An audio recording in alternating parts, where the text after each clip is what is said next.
ನಮಸ್ಕಾರ ಎಲ್ರಿಗೂ, welcome back to my channel Mane Mane ಕೈರುಚಿ. ಇವತ್ತು ನಾನು ಮದುವೆ ಮನೆಗಳಲ್ಲಿ ಮಾಡುವಂಥ ಚಿರೋಟಿ ರೆಸಿಪಿನ ನಿಮ್ಮ ಮುಂದೆ ತಂದಿದ್ದೀನಿ. ಭಾಳ ಕುತೂಹಲ ಇತ್ತು ನನಗೆ ಈ ಚಿರೋಟಿ ಮಾಡೋದ್ರ ಬಗ್ಗೆ. ತುಂಬ ಪ್ರಯತ್ನದ ನಂತರ ಪರ್ಫೆಕ್ಟಾಗಿ ಮಾಡೋದನ್ನು ಕಲ್ತಿದ್ದೀನಿ. ಸುಲಭವಾಗಿ ಹೇಗೆ ಮಾಡೋದು ಅಂತ ತೋರಿಸ್ತೀನಿ ಬನ್ನಿ. ಒಂದು ಮಿಕ್ಸಿಂಗ್ ಬೌಲ್ಗೆ 1 ಕಪ್ ಚಿರೋಟಿ ರವೆನ ಹಾಕೋತಾ ಇದ್ದೀನಿ. ಅರ್ಧ ಕಪ್ಪು ಮೈದಾ ಹಿಟ್ಟನ್ನು ಹಾಕೋತಾ ಇದ್ದೀನಿ. ಚಿಟಿಕೆ ಉಪ್ಪನ್ನು ಸೇರಿಸೋಣ. ಇದಕ್ಕೆ 2 ಸ್ಪೂನಷ್ಟು ಬೆಣ್ಣೆನ ಹಾಕ್ತಾಯಿದ್ದೀನಿ. ಬೆಣ್ಣೆ ರೂಮ್ ಟೆಂಪ್ರೇಚರ್ನಲ್ಲಿರಬೇಕು. ಬೆಣ್ಣೆ ಚೆನ್ನಾಗಿ ರವೆ ಮತ್ತು ಹಿಟ್ಟಿನೊಂದಿಗೆ ಹೊಂದ್ಕೋಬೇಕು. ಸ್ವಲ್ಪನೇ ನೀರು ಹಾಕ್ಕೊಂಡು ಪೂರಿ ಹಿಟ್ಟಿನ ಹದಕ್ಕೆ ಇದನ್ನ ಕಲಿಸ್ಕೋಬೇಕು. ನೋಡಿ, ಈ ಹದಕ್ಕೆ ಕಲಿಸಿದ್ರೆ ಸಾಕಾಗುತ್ತೆ. ಸ್ವಲ್ಪ ಬೆಣ್ಣೆನ ಹಚ್ಚಿ ಒಂದು ಒದ್ದೆ ಬಟ್ಟೆನ ಇದ್ರ ಮೇಲೆ ಮುಚ್ಚಿ 2 ಗಂಟೆಗಳ ಕಾಲ ನೆನೆಯೋಕ್ಕೆ ಬಿಟ್ಬಿಡೋಣ. ಇದು ಎಷ್ಟು ಚೆನ್ನಾಗಿ ನೆನೆಯುತ್ತೋ ಅಷ್ಟು ಚೆನ್ನಾಗಿ ಚಿರೋಟಿ ಬರುತ್ತೆ. ಅಷ್ಟರಲ್ಲಿ ಸಾಟಿ ರೆಡಿ ಮಾಡ್ಕೊಂಡ್ಬಿಡೋಣ. ಒಂದು ತಟ್ಟೆಗೆ 1 ಸ್ಪೂನಷ್ಟು ಬೆಣ್ಣೆನ ಹಾಕ್ತಾಯಿದ್ದೀನಿ. ಇದಕ್ಕೆ 1 ಸ್ಪೂನಷ್ಟು ಅಕ್ಕಿ ಹಿಟ್ಟನ್ನ ಹಾಕಿ ಚೆನ್ನಾಗಿ ಕಲಿಸ್ಕೋಬೇಕು. ಕ್ರೀಮಿ ಕನ್ಸಿಸ್ಟೆನ್ಸಿ ಬರೋವರೆಗೂ ಚೆನ್ನಾಗಿ ಕಲಿಸ್ಕೋಬೇಕು. ನೋಡಿ, ಇಷ್ಟಾದರೆ ಸಾಕು. ಈಗ ಹಿಟ್ಟು ಸಹ ಚೆನ್ನಾಗಿ ನೆಂದಿದೆ. ಈ ಹಿಟ್ಟನ್ನು ಒಂದು ಕುಟಾಣಿ ಸಹಾಯದಿಂದ ಈ ರೀತಿ ಸರಿಯಾಗಿ ಚೆನ್ನಾಗಿ ಕುಟ್ಕೋಬೇಕಾಗುತ್ತೆ.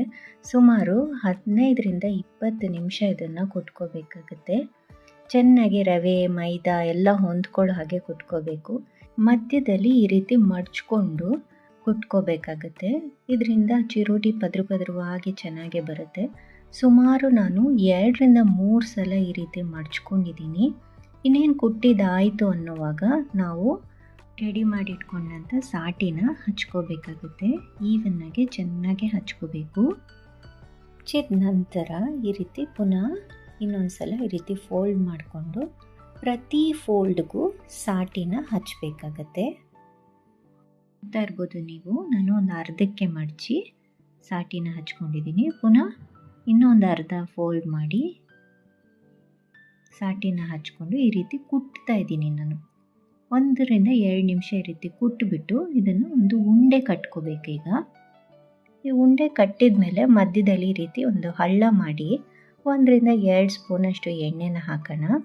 ಹಿಟ್ಟಿಗೂ ಸಹ ಚೆನ್ನಾಗಿ ಎಣ್ಣೆನ ಸವರಿ ಇದನ್ನು ನೆನೆಯೋಕ್ಕೆ ಬಿಟ್ಬಿಡೋಣ. ಸುಮಾರು ಒಂದು 30 ನಿಮಿಷ ಇದನ್ನು ನೆನೆಯೋಕ್ಕೆ ಬಿಟ್ಬಿಡೋಣ. ಒದ್ದೆ ಬಟ್ಟೆ ಮುಚ್ಚಬೇಕು. ಈಗ ಇನ್ನೊಂದು ಪ್ಲೇಟ್ಗೆ ನಾನು 6ರಿಂದ 7 ಸ್ಪೂನ್ ಆಗೋಷ್ಟು ಬೆಣ್ಣೆನ ತೊಗೊಂಡಿದ್ದೀನಿ. ಇದನ್ನು ಚೆನ್ನಾಗಿ ಕೈಯಲ್ಲಿ ಈ ರೀತಿ ಮ್ಯಾಶ್ ಮಾಡ್ಕೋಬೇಕಾಗತ್ತೆ. 1 ಸ್ಪೂನಷ್ಟು ಎಣ್ಣೆನ ಹಾಕ್ಕೊಂಡು ಈ ರೀತಿ ಮಿಕ್ಸ್ ಮಾಡಬೇಕು. ನೋಡಿ, ಹೀಗಿದು ಒಂಥರ ಕ್ರೀಮ್ ಥರ ಆಗಿದೆ. ಈಗ ಇದಾಗಿದೆ. ಈಗ ಇದನ್ನು ಸೈಡಿಗೆ ಎತ್ತಿಟ್ಕೊಂಡ್ಬಿಡೋಣ.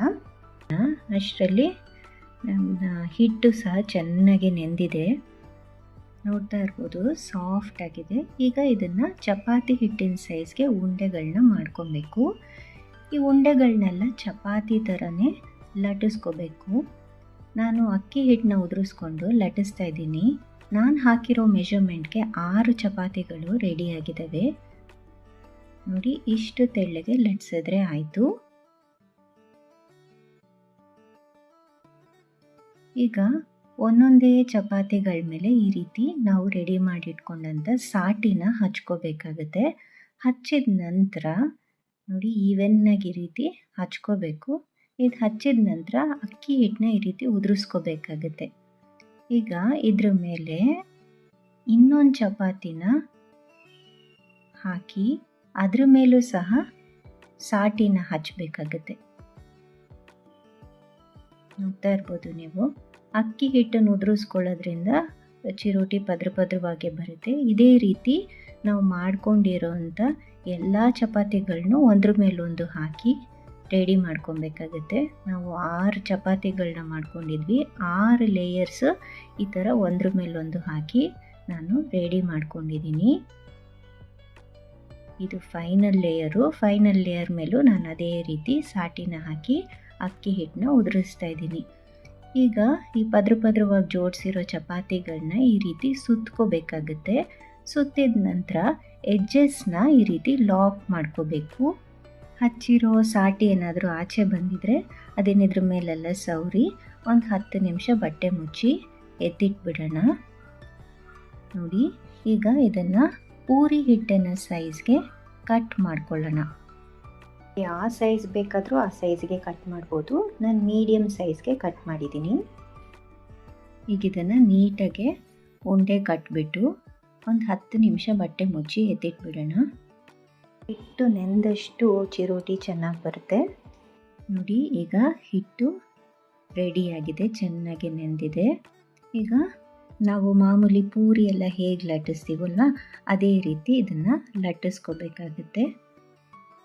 ಲಟ್ಸಿರೋ ಪೂರಿನ ಇಮ್ಮಿಡಿಯೇಟಾಗಿ ಕಾದಿರೋ ಎಣ್ಣೆಗೆ ಹಾಕಿ ಫ್ರೈ ಮಾಡ್ಕೋಬೇಕು. ಒಂದು ಕಡ್ಡಿ ಸಹಾಯದಿಂದ ಪೂರಿ ಮಧ್ಯೆ ಒಂದು ತೂತು ಮಾಡ್ಕೋಬೇಕಾಗತ್ತೆ ಹೀಗೆ. ಮತ್ತು ಈ ಕಾದಿರೋ ಎಣ್ಣೆನ ತೂತಿನ ಒಳಗಡೆ ಈ ರೀತಿ ಹಾಕ್ತಾ ಬರಬೇಕು. ಚಿರೋಟಿ ಉಬ್ಬೋವರೆಗೂ ಈ ರೀತಿ ಎಣ್ಣೆ ಹಾಕ್ತಾನೇ ಇರಬೇಕು. ನೋಡಿ, ಇದು ಉಬ್ಬುತ್ತಾ ಇದೆ. ಈಗ ಇನ್ನೂ ಉಬ್ಬಬೇಕಿದು. ಈ ರೀತಿ ಉಬ್ಬಿದ ನಂತರ ಇದನ್ನು ಹೊರಳಿಸ್ಕೋಬೇಕು. ಗೋಲ್ಡನ್ ಬ್ರೌನ್ ಆಗೋವರೆಗೂ ಈ ರೀತಿ ಹೊರಳಿಸ್ಕೋಬೇಕು.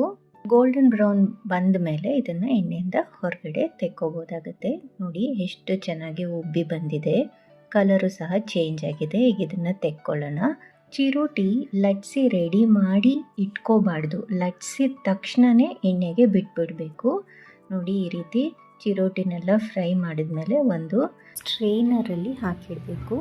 ಸುಮಾರು 1 ಗಂಟೆಗಳ ಕಾಲ ಬಿಟ್ಬಿಡಬೇಕು. ಅದರಲ್ಲಿರೋ ಎಣ್ಣೆ ಎಲ್ಲ ಇಳ್ಕೊಂಡು ಹೂವಿನ ಥರ ಆಗಿಬಿಡತ್ತಿದು. ನೋಡಿ, ತೋರಿಸ್ತಾ ಇದ್ದೀನಿ ಇದು ಎಷ್ಟು ಪದ್ರವಾಗಿ ಮತ್ತು ಹಗುರವಾಗಿ ಬಂದಿದೆ ಅಂತ. ಉಬ್ಬಿನೂ ಬಂದಿದೆ ತುಂಬ ಚೆನ್ನಾಗಿ. ಎಣ್ಣೆ ಎಲ್ಲ ಇಳಿದ್ಮೇಲೆ ಹತ್ತಿಯಷ್ಟು ಹಗುರ ಆಗಿದೆ ಇದು. ನೋಡಿ, ಬಾಯಲ್ಲಿಟ್ಟರೆ ಕರಗೋಗಬೇಕು, ಅಷ್ಟು ಸಾಫ್ಟಾಗಿ ಪದ್ರವಾಗಿ ಚೆನ್ನಾಗಿ ಬಂದಿದೆ ಚಿರೋಟಿ. ಈಗ ಇದನ್ನು ಒಂದು ತಟ್ಟೆಗೆ ಹಾಕಿ ಸರ್ವ್ ಮಾಡೋಣ. ನಾನು ಇದ್ರ ಮೇಲೆ ಸಕ್ಕರೆ ಪುಡಿ ಏನು ಹಾಕ್ತಾ ಇಲ್ಲ, ಸಿಹಿ ಬೂಂದಿನ ಹಾಕ್ತಾ ಇದ್ದೀನಿ. ಬಾದಾಮಿ ಹಾಲಿನಲ್ಲೂ ಸಕ್ಕರೆ ಇರುತ್ತೆ, ಹಾಗಾಗಿ ಸಕ್ಕರೆ ಪುಡಿ ಹಾಕಿಲ್ಲ. ನೀವು ಬೇಕಿದ್ರೆ ಹಾಕ್ಕೋಬೋದು. ಬಿಸಿ ಬಾದಾಮಿ ಹಾಲನ್ನ ಹಾಕಿ ಸರ್ವ್ ಮಾಡಿದ್ರೆ ಅದ್ಭುತವಾಗಿರುತ್ತೆ ಈ ಚಿರೋಟಿ. ಫೈನಲಾಗೆ ಮೇಲ್ಗಡೆ ಡ್ರೈ ಫ್ರೂಟ್ಸ್ನ ಹಾಕಿಬಿಟ್ರೆ ನಮ್ಮ ಹೆವೆನ್ಲಿ ಚಿರೋಟಿ ರೆಡಿ ಆಗುತ್ತೆ. ನೋಡಿದ್ರಲ್ಲ, ಮನೇಲೇ ಸುಲಭವಾಗಿ ಹೇಗೆ ಚಿರೋಟಿ ರೆಡಿ ಮಾಡ್ಕೋಬೋದು ಅಂತ. ಕುಟ್ಕೊಳ್ಳೋದು ಸ್ವಲ್ಪ ಶ್ರಮ ಅನಿಸುತ್ತೆ, ಮತ್ತು ಪುನಃ ತಾಳ್ಮೆಯಿಂದ ಹಿಟ್ಟು ನೆನೆಯೋಕ್ಕೆ ಕಾಯಬೇಕು ಅಷ್ಟೇ. ಅದು ಬಿಟ್ಟರೆ ತುಂಬ ಸುಲಭವಾಗಿ ಚಿರೋಟಿನ ಮಾಡ್ಕೋಬೋದು. ಟ್ರೈ ಮಾಡಿ, ಹೇಗೆ ಬಂತು ಅಂತ ಖಂಡಿತ ಕಮೆಂಟ್ ಸೆಕ್ಷನಲ್ಲಿ ತಿಳಿಸಿ. ಹಾಗೆಯೇ ಈ ವಿಡಿಯೋ ನಿಮಗೇನಾದರೂ ಇಷ್ಟ ಆಗಿದ್ದರೆ ಪ್ಲೀಸ್ ಲೈಕ್ ಮಾಡಿ, ಶೇರ್ ಮಾಡಿ ಮತ್ತು ಸಬ್ಸ್ಕ್ರೈಬ್ ಮಾಡಿ ಅಂತ ಹೇಳ್ತಾ, see you in the next video. Happy cooking.